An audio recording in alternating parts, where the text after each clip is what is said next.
Hello friends, நம்ம இன்றைக்கி கறி குழம்பு ஸ்டைலில் ஒரு வெஜ் குருமா எப்படி செய்யலான்னு பார்க்கலாங்க. மசாலா ஃபஸ்ட்டு அரைச்சிக்கலாங்க. அதுக்கு ஒரு பேனில் 2 டேபிள் ஸ்பூன் கடலெண்ணெய் சேர்த்துக்கோங்க. சேர்த்ததுக்கப்புறமா 2 டேபிள் ஸ்பூன் மல்லி போட்டுக்கோங்க, 1 டேபிள் ஸ்பூன் சீரகம், 1 டேபிள் ஸ்பூன் மிளகு சேர்த்துட்டு நல்லா வதங்கினதுக்கப்புறமா அது கூட நான் 2 பெரிய சைஸ் வெங்காயம் கட் பண்ணி வச்சுருக்கேன், அதை சேர்த்துக்கோங்க. ஒரு 4 பல் பூண்டு, 2 துண்டு இஞ்சி சேர்த்துக்கோங்க.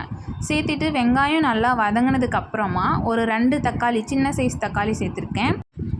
தக்காளி நல்லா வதங்கினதுக்கப்புறமா காரத்துக்கு ஏற்ற மாதிரி மிளகாய் சேர்த்துக்கோங்க.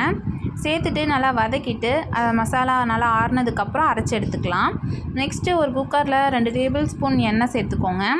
அது கூட பட்டை, கிராம்பு, பிரியாணி இலை, அப்புறம் கடல் பாசி இதெல்லாம் சேர்த்துட்டு ஒரு சின்ன சைஸ் பெரிய வெங்காயம் கட் பண்ணி சேர்த்துருக்கேன். அது கூட கொஞ்சம் மிளகாய், அதுக்கப்புறம் கொஞ்சம் கருவேப்பிலை தழை சேர்த்துக்கோங்க.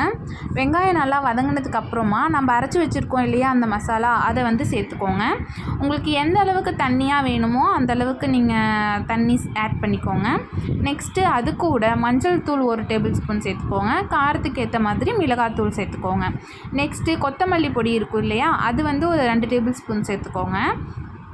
நெக்ஸ்ட்டு அது கூட மட்டன் மசாலான்னு இருக்கும் இல்லையா, அது ஒரு 2 டேபிள் ஸ்பூன் சேர்த்துக்கோங்க. சேர்த்துட்டு தேவையான அளவு உப்பு சேர்த்துட்டு நல்லா மிக்ஸ் பண்ணி விட்டுருங்க. நல்லா மிக்ஸ் பண்ணதுக்கப்புறமா நம்ம மீல் மேக்கர் இருக்குது இல்லையா, அதை சுடு தண்ணியில் நல்லா ஊற வச்சு எடுத்து வச்சுருக்கேன் வடிகட்டி. அதை இந்த மசாலா அரைச்சி ஊற்றணும் இல்லையா இந்த குழம்பு, அது கூட சேர்த்துக்கலாம்.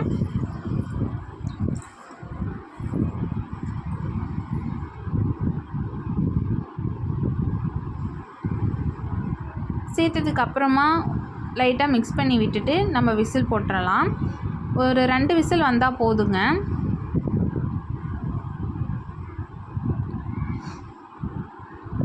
அவ்வளோதான், நம்ம கறி குழம்பு ஸ்டைலில் மீல் மேக்கர் குழம்பு ரெடி. இது இட்லி, தோசை எல்லாத்துக்குமே சூப்பராக இருக்கும். ட்ரை பண்ணி பாருங்கள். தேங்க்யூ.